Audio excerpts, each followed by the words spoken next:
आपके एक क्वेश्चन का आंसर मैं हमेशा से देना चाहता था और आज मुझे उसका आंसर मुझे खुद ही मिल गया है। आज मैं सुबह 7 बजे अपने गांव में आया हूं, अभी 11:30 बज गए हैं और मैं यहां पे कुछ नहीं कर रहा हूं, लिटरली कुछ भी नहीं कर रहा हूं। और आया क्यों था मैं, हमारी खेती जो होती है वो बटिया से होती है, यानी कि करने वाले कोई ज़मीन हमारी, और जो भी उत्पादन होगा उसको 2 में डिवाइड करके आपस में बाँट लेंगे। अब आप जानते होंगे, अगर मैं आपको बताऊँ यहाँ पे, ये आपको जो दिख रहा है ये इसे लंजुआ कहते हैं।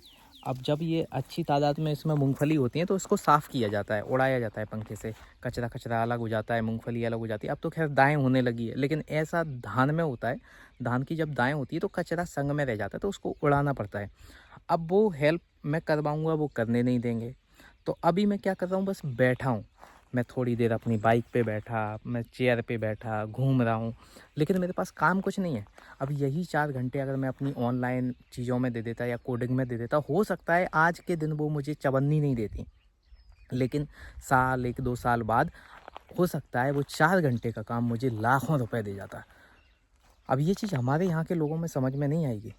वो चाहते हैं कि अगर आप कंप्यूटर पे बैठे हो तो नहीं, ये तो काम है ही नहीं, आप जाओ फील्ड में जाओ, कुछ भी नहीं करो, बैठो, कुछ भी नहीं करो, आप टाइम वेस्ट करो। लेकिन कंप्यूटर पे बैठ के टाइम वेस्ट नहीं करना, क्योंकि हमारे इधर की सोच यही है कि अगर कोई कंप्यूटर पे बैठा है तो या तो टाइम पास ही कर रहा है, उसका काम ही क्या है, वो दुनिया में ऐसा क्या ही कर रहा है, टाइम पास ही है, या तो मूवी देख रहा है या वीडियो गेम खेल रहा है।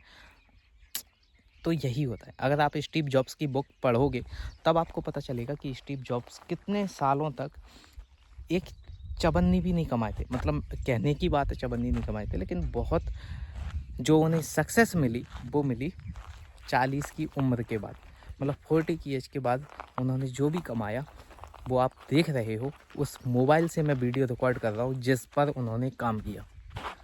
सो यही है भाई, किसी को टाइम की कीमत पता है, किसी को नहीं पता है, किसी को काम करने का तरीका पता है, किसी को नहीं पता है। कोई कोई नहीं चाहता आपके हिसाब से चीज़ें करना, सब चाहते हैं खुद के हिसाब से चीज़ें करना।